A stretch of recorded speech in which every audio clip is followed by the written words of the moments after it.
아마 많은 분들이 치매하면 기억력이라고 생각을 하실 거예요. 그래서 치매가 걱정이 되면은 기억력 테스트 같은 것을 먼저 하시는데, 제가 13년 동안 어르신들이 상담하면서 알게 된 건 기억력보다 먼저 티가 나는 게 있다는 거예요. 바로 손이에요. 치매인지 아닌지 애매하신 분들이 상담을 오면 저는 손 테스트부터 하거든요. 기억력은 괜찮은데 손에서 뭔가 안 되는 분들이 있어요. 그런 분들이 나중에 정밀 검사를 해보면 초기로 나오는 경우도 꽤 많고요. 그러면 손 모양이나 손 주름 같은 거를 봐야 되나? 이렇게 생각을 하실 수 있는데, 그런 건 근거가 좀 부족해요. 진짜 봐야 하는 건 모양이 아니라 움직임인데, 오늘은 제가 왜 손을 먼저 보는지, 그리고 실제로 어떤 테스트를 하는지 알려드릴게요. 이걸 알고 나면 손만 보고도 치매가 나한테 얼마만큼 다가와 있는지 아실 수 있을 거예요.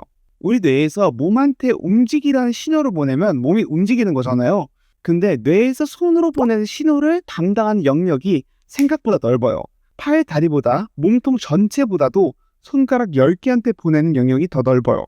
생각해보면 좀 당연하기도 한데, 젓가락질만 봐도 5손가락이 전부 다른 역할을 하면서 동시에 움직여야 하는 어려운 작업이잖아요. 그러니까 내가 그만큼 넓은 자리를 쓰는 거예요. 근데 이게 넓은 영역에 퍼져 있다 보니까 어딘가 하나만 살짝 망가져도 바로 티가 나요. 제가 실제로 보면서 느낀 것도 똑같아요. 치매가 있는 분들도 그냥 쥐고 떠먹으면 되는 손가락질은 되거든요. 근데 젓가락질은 안 돼요. 이게 제가 손 테스트를 먼저 하는 이유이기도 합니다. 이제 그러면은 손 테스트를 알려드려 볼게요. 총 3단계로 갈 건데 1단계가 제일 쉽고 3단계가 제일 까다로워요. 1단계는 탁탁 테스트예요. 엄지손가락이랑 검지손가락을 빠르게 두드려 보세요. 할 수 있는 한 빨리. 자, 10초 재겠습니다.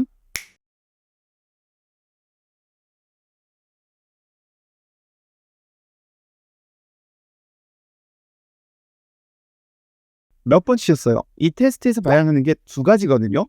속도 그리고 리듬이에요. 속도는 한 30분 정도면 괜찮고, 근데 저는 리듬이 더 중요하다고 생각을 해요. 처음에는 저 속도만 봤었는데, 근데 이게 5년쯤 하다 보니까 이상한 게 보이기 시작했어요. 속도는 비슷한데 뭔가 리듬이 일정하지 않은 분들이 있었어요. 인지가 괜찮으신 분들은 탁탁탁탁탁탁 일정하게 하는데, 어떤 분들은 탁탁탁탁탁 이렇게 들쭉날쭉해요. 본인은 일정하게 한다고 하는 건데 잘 안 되는 거죠. 연구에서도 똑같이 나왔거든요. 치매 전 단계 분들이 건강하신 분들이랑 속도는 크게 차이가 안 나지만 리듬이 깨져 있다는 거예요.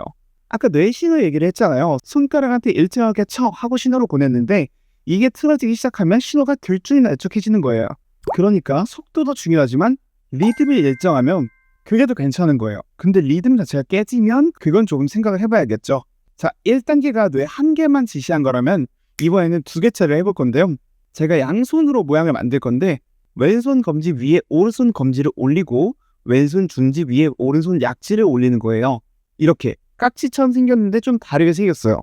이게 생각보다 많은 걸 말해줘요. 연구에서도 이 손동작 하나로 10명 중 9명 가까이 치매인지 아닌지 맞출 수 있었다는 결과가 나왔거든요. 손가락 좀 꼬았다고 그걸 알 수 있냐는 분들이 있을 수도 있는데, 실제로 1단계에서 멀쩡했던 분이 여기서 잘 안 되는 경우가 많아요. 시간을 충분히 들여도 못 하시는 경우인 거죠.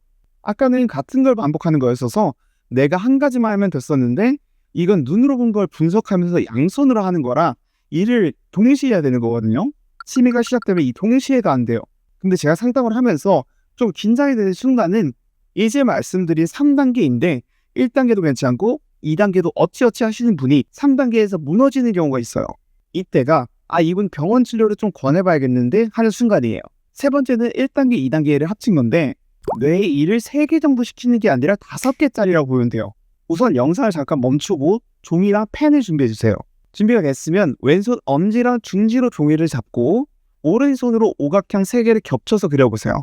다 그리셨으면 이번에는 오른손 엄지랑 검지로 종이를 바꿔 잡고 왼손으로 오각형 안에 숫자 1, 2, 셋, 1, 2, 3을 써보세요. 괜찮으신 분들은 좀 느려도 오각형이 겹치는 부분이 깔끔한데, 안 되는 분들은 그 부분이 뭉개지거든요. 선이 어디로 가야 하는지를 모르는 거죠. 엄지랑 검지로 잡으라고 했는데 다른 손가락으로 잡기도 하고 숫자도 이상하게 적으시는 경우가 많아요. 그만큼 뇌에서 손한테 보내는 신호가 예민한 건데, 근데 이게 반대로도 돼요. 손에서 뇌한테 자극을 보낼 수도 있거든요. 평소에 꾸준히 할 수 있는 거 한 2가지 정도만 알려드릴게요. 아까 태핑 테스트 기억하시죠? 그거 하면서 100에서 숫자를 빼보는 거예요. 오늘은 3을 빼볼까? 쭉 빼보시고 내일은 7을 빼볼까 하는 거죠. 이게 동시에가 안 되는 걸 연습하는 건데 나중에는 3을 더하고 5 빼고 이런 식으로 난이도를 올려도 돼요. 두 번째, 아까 3단계에서 왼손으로 숫자를 썼을 때 되게 어색하지 않으셨어요? 그거를 일상에서 계속하는 거예요. 젓가락질을 반대손으로 하면 베스트인데 그건 조금 어려우니까 우리 양치질부터 시작을 해보는 거예요. 양치질이 익숙해지면 젓가락으로 넘어가시면 됩니다. 근데 하나 중요한 게 여기서 있어요. 멍하게 하면 50점짜리거든요. 지금 내가 검지를 움직이고 있다. 이렇게 의식을 해야 돼요. 그걸 인식을 해야 신호가 뇌까지 잘 도달할 수가 있습니다.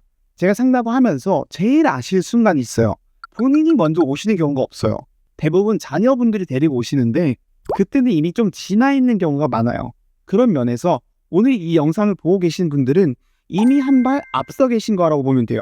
대부분은 이상하다고 느끼면서도 그냥 넘기거든요. 근데 지금 여기서 직접 해보셨잖아요. 그게 첫 단추라고 보시면 됩니다. 오늘 테스트에서 좀 안 됐다고 바로 치매인 건 아니잖아요. 중요한 건 예전이랑 달라졌는지 볼 수 있는 거예요. 젓가락질, 손가락 테스트 이런 것들도 오늘 체크를 해보셨으니 기준점이 돼서 뭔가 이상해지는 순간이 오면 미리 아실 수 있는 깃발이 되어주기도 할 거예요. 치매는 초반에 잡는 게 되게 중요하거든요. 친구분이나 배우자분께 오늘 유튜브에서 재밌는 거 같는데 한번 해볼래? 라고 하시면서 한번 같이 해보시면 좋을 것 같아요. 오늘 나를 위한 뇌 공부 영상은 여기서 마무리 해보겠습니다.